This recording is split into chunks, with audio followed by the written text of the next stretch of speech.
Welcome back to another My Story Matters. You will be seeing this on Monday whenever you guys watch it, so we're super excited. But my name is Peyton Smith, and I am an administrative chaplain here for Spiritual Formation Department, or SFD. I hang out in the office. I do a lot of computer work for SFD. I'm all behind the scenes, so that's probably why you don't see me around too often. I'm in the office, but that's a little bit about me. I'm also a junior. I'm a theology major and emphasis in pastoral leadership. I'm wanting to be a pastor or work in the church in some form and capacity, whatever that looks like, whatever the Lord has. But I think that's a little bit about me. And we'll just kind of go into my story on how I got here, who I am today, and how that happened. So I'm very blessed. I'm very fortunate for the background that I do have. I was born and raised in a Christian home. I was in the church literally out of the womb. I swear, I was just there 6 weeks later, actually, in the church. And my parents did not grow up Christian. They became Christians when they became married to one another 3 years before I was born.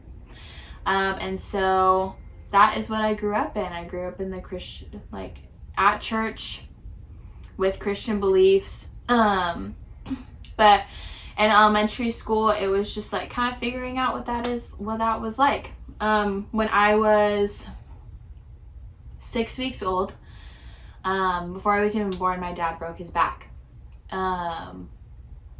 He was a truck driver. He got out, picked something up really heavy, broke his back. And so throughout my elementary school days, my dad was in serious amounts of pain. And that left him taking really, really heavy medication. And sometimes we would see different personalities of him, and let me preface this, my dad is so much better, but this is just the experience that I had in elementary school of just my dad was angry. My dad was in a lot of pain. So that made it really difficult to grow up in. I have a younger brother who is 3 years younger than me. And so we just kind of grew up together in that. And that was pretty much my kindergarten years to 6th grade. In 6th grade, my dad had a great back surgery that just helped him out so much. He went down, he was on narcotics. He went to only taking 2 ibuprofen each time. And so every time, and obviously he was on top of that medication, but he's not at all to where he was. But I think that was just the start of questioning, there's a lot of health issues in my family for that reason. That was just the start, was that my dad had broken his back. He had 3 back surgeries. He had an emergency surgery after that main one in 6th grade. And in that, it's just well, I have a relationship with the Lord. It's fine. I know what it is. And at that point, it wasn't even my relationship with the Lord. It was my parents' relationship with the Lord.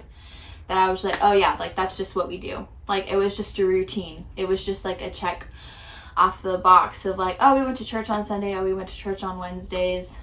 My parents demonstrated great faith, but it's as a kid, how do you walk in that and actually have that? So I think that was just the start. My dad's back surgery, 6th grade. Coming to middle school years are just difficult. As we all know, we have our own journey, our own story, our own experience with middle school. And I went through all the same things. What do I like? Who are my friends?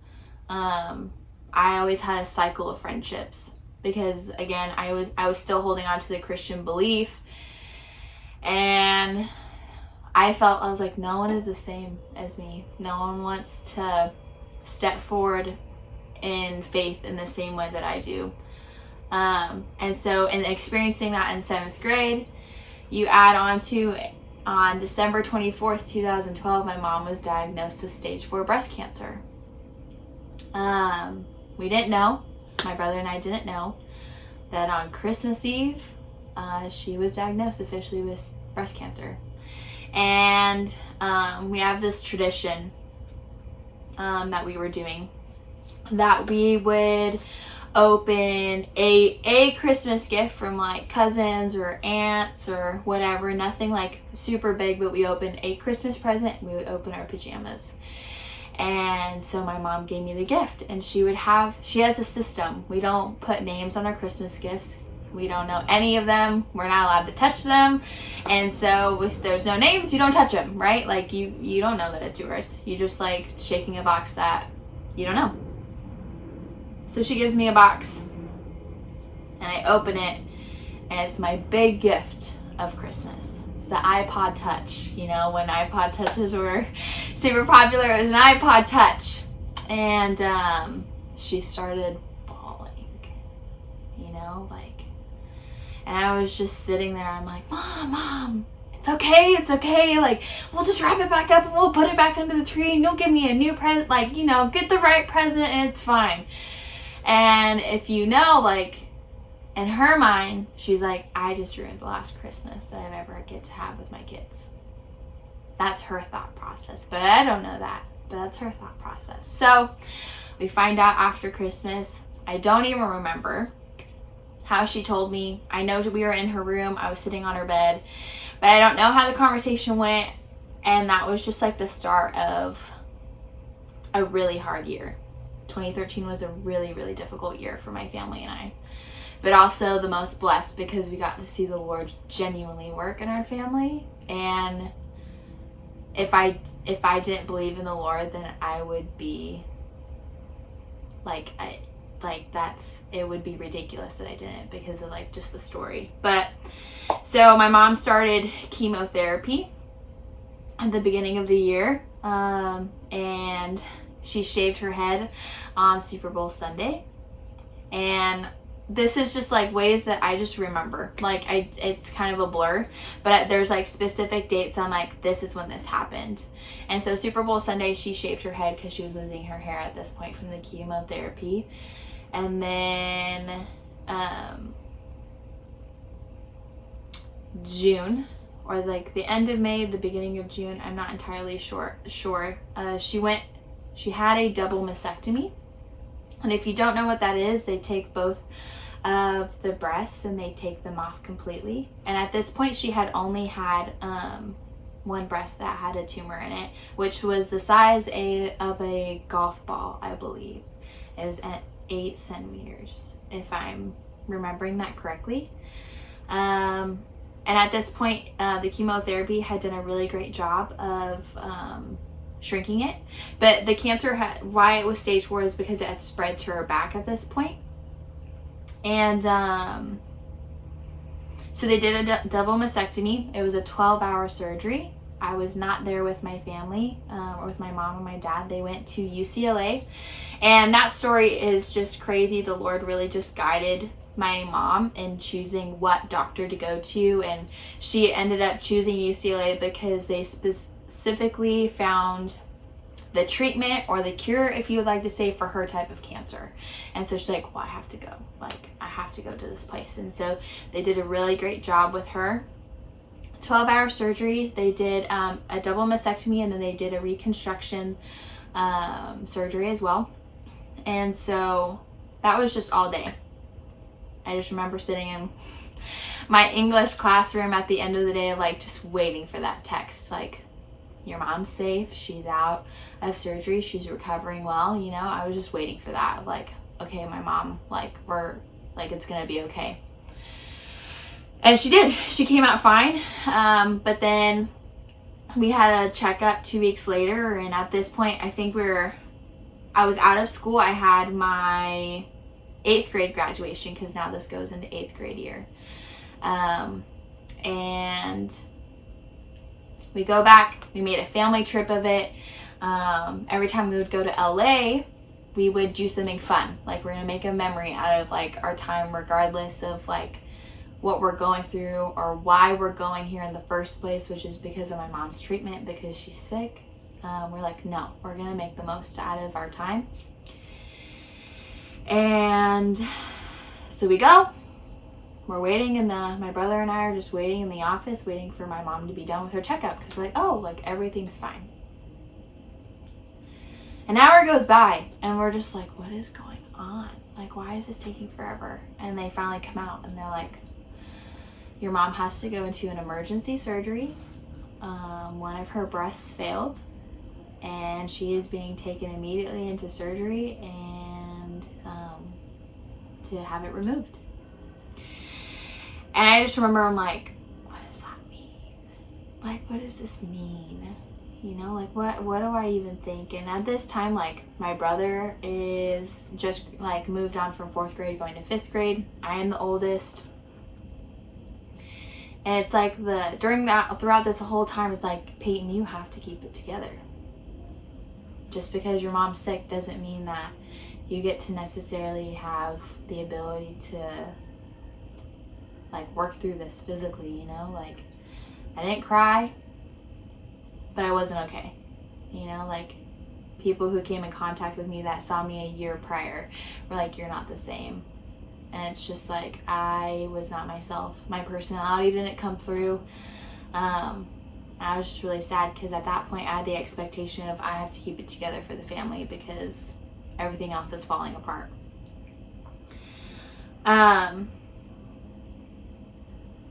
So the emergency surgery happens, everything goes smoothly. Obviously they have to do another route for her to get, I don't really remember what the procedure was called, but they essentially put like an expander in it and then they like blow up a balloon. I don't know. So a balloon in her breast. And so we would go every 2 weeks. But all throughout this time, throughout the entire year that my mom was sick, my dad was a stay-at-home dad because of his back. My dad got a job for the first time in 10 years. Like, someone actually said yes to him working for them. And that was such a blessing. I mean, like, that story is crazy. Or the fact that my mom picked UCLA out of all the other options and all the other hospitals and all the other research. Like, UCLA was the hospital that she was going to go to. And I genuinely got to see the Lord heal my mom. If she didn't put a robe on one night and accidentally move her hand across her chest, she wouldn't have found it. Like, what detail is that? You know, not everyone wears a robe. My mom hardly wore a robe, and yet she did that night. And she kept questioning the doctors back in my hometown. And they initially said that it wasn't cancerous, mind you. Mind you, they did not say or continue to push that it was cancer. And she's like, no, I know it is. You know, and there was always the voice in my head of saying, or just hearing a voice that your mom's going to be okay. Your mom's going to be okay.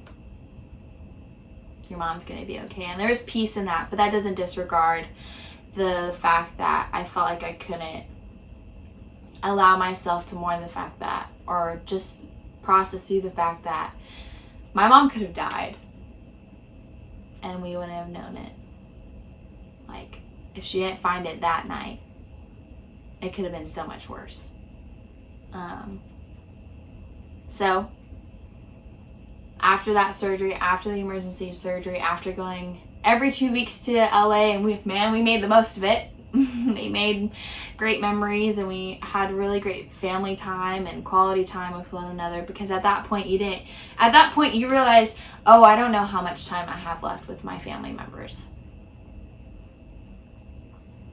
Oh, I genuinely don't know what's going to happen. You know, there was such a switch of when things changed for my family. And it became, like, we became so close. Like, family matters so much to me because I had to learn to value that, because they're the people that I'm grateful enough that I get to do life with. And genuinely, I'm blessed with a great family, a great support system. And I'm so thankful and blessed by that. So we made those memories. She went through radiation, and by, I think, January of 2014, they finally said that she was in remission. So praise Jesus. She's in remission, and so and she's doing great now, and it's such a testament to faith of just being able to see what the Lord did through my mom and our family, and how we genuinely were provided for. And when we call Jesus the provider, or God the provider, like, I got to see that the Lord is the provider. And thus begins my faith journey, my faith walk, in this moment. And so that was the end of my 8th grade year, and I go into high school, and I'm like, hey, this is great. My mom's alive, my family's doing well, and now I have to figure everything else out. I get really involved, play water polo, I swam, I did orchestra, I was a part of church. Still, church is a huge part in my life. At this point, it became my support system, the thing that I needed, the thing that I leaned on, because the Lord was confirmed. The Lord showed up, and I couldn't deny him.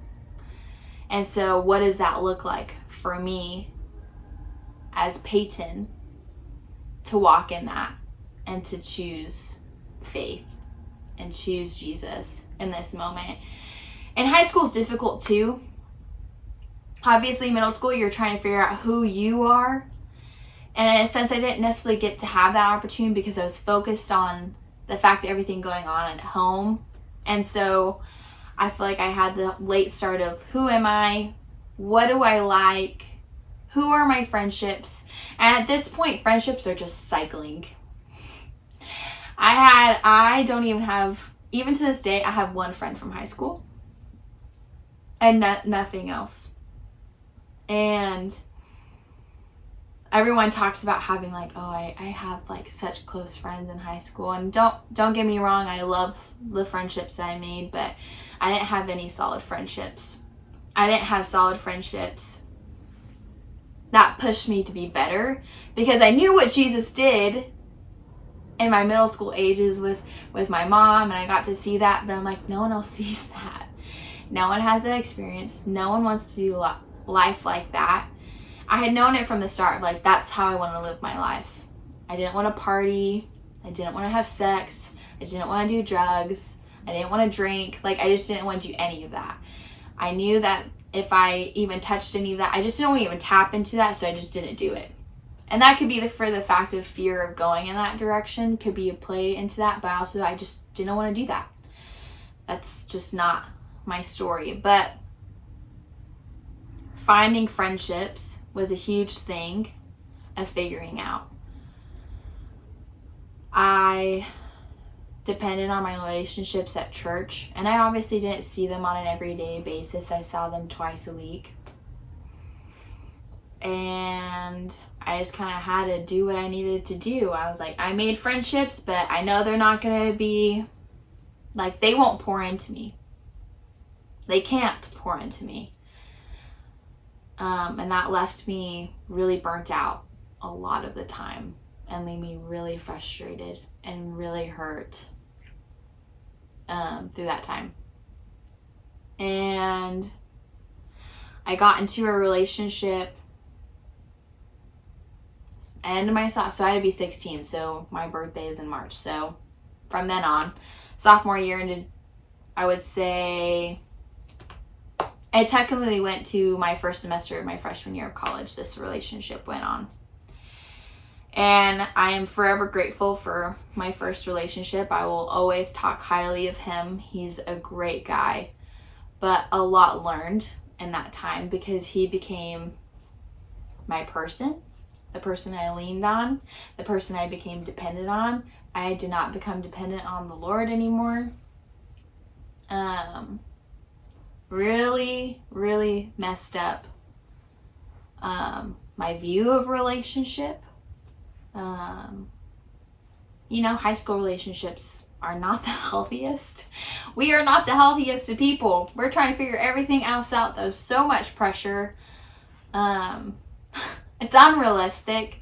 And so when we date in high school, when I dated in high school, the one person that I dated, it just kind of like, it's not the right thing that I should have done. Mind you, I'm so grateful for the lessons, but it's like, it was so much more detrimental than like beneficial, if that makes sense. And so at this point, my senior year of high school, I knew I wanted to go into ministry. I wanted to chase after the Lord. And it wasn't something that he wanted to do. And so for the next like 6 months, I battled over if I was going to break up with him or not. And we ended up breaking up anyways. And it led into this whole thing of like, oh, we're breaking up, you know, very real. But I didn't know who I was. I dated him for so long, which is like 2 years, so long. But I didn't know who I was. Still did not know who I was. Had an idea of what I wanted. Some things happened that caused me to become really broken. Things that we didn't need to do. We didn't need to go. We just went too far. And it left me really broken. And I had to like step away from the relationship because I was like, I'm not myself. I'm not leaning on the Lord anymore. Again, who am I? Who do I want to be? What type of woman of God do I want to be? And I feel like that's just a really common question that we can ask ourselves. Who do I want to be? And I had felt the Lord of like, well, you're going to be in ministry. He just really placed it on my heart in the sense of like, I love nothing else but to serve. I had grown to love to serve and volunteer. And I became really passionate about missions work and ministering to people and learning about different cultures. So many aspects of this world are so much better at other things. And obviously we bring something to the table, but there's so much learning that we can do. And I just grew to love that. And so it was like a journey. And it has been a journey ever since I graduated high school of like, who do I want to be? How does the Lord want me to step in a new way? And I was at community college back home, and I have an AA in communications. I did communications before I came here and transferred in because I'm a transfer student. And I knew that I wanted to go to a Christian university. And all this time, I just felt like the Lord was just like, I really went through a heavy pruning season. And this time I stepped into a relationship and then it quickly ended, and it was it was definitely for the better. And because I brought all the unhealthiness of what was going on in my life, like the fact that I heavily deal with pride. I dealt with the insecurity of not knowing who I was and what I had to offer and like who the woman God was creating me to be. And the Lord was just like revealing and pulling things away. And if you've identified that what was going on or in your life, you understand that like that's just painful. Of like when the Lord reveals something to you, you're like, oh, like that's not a good quality. Or, oh, that's really not something that I need to carry anymore, or something that I need to surrender. And genuinely still working on the surrendering part, because I like to fist hold on and be like, no, like, Lord, I got this. And he's like, no, like, give it to me. I will take care of it. And I'm like, no. He's like, yes. And that was just a lot of that journey. And I can still say that I'm still kind of like going through that even now, of just like the Lord's really revealing things and really pruning things and taking care of things that I don't need to carry into this next relationship. But I'm in a relationship now, and like I can't bring that in, and I can't bring that into my ministry, whatever that looks like. I can't bring it in. And that's just like the hard part. But that's more of my story now.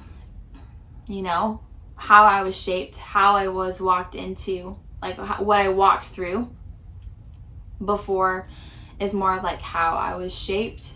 And now it's like me working through, like, what does it look like? Because I'm still young, 21, and there's still so much that I don't know, or like I haven't walked through yet, and that's genuinely okay. But being okay and the fact that I don't know is a really huge part, or the fact that each baby step that you take is a faithful step, and the Lord really honors that, whether you know it or not. Like, baby steps are so huge, really, because it gets to show that you're actually, like, you're being faithful and you're honoring what the Lord has promised you, whether you know it or not. But He's promised us something, and He's promised me something, and that's obvious. It's evident in the Bible of those promises, whether He's actually verbally said them to you or not. But we get to faithfully step into that. And so being here at Vanguard has been really, really cool. Being able to step into faith in a new way on my own in independence has been really beautiful. Painful. It's painfully beautiful, really. But like, just encouragement, it's really cool just to have those baby steps and take those steps and be faithful in those moments, whether you know it or not, or the fact that it's painful. Those baby steps are huge, and the Lord really honors that. So thank you guys for listening. I'm so appreciative. I hope that you walk away encouraged or not. But if you see me around campus, please feel free to say hi. I promise I'm friendly and would love to talk to you guys. But I hope you have a great rest of your day whenever you guys are watching this. Bye.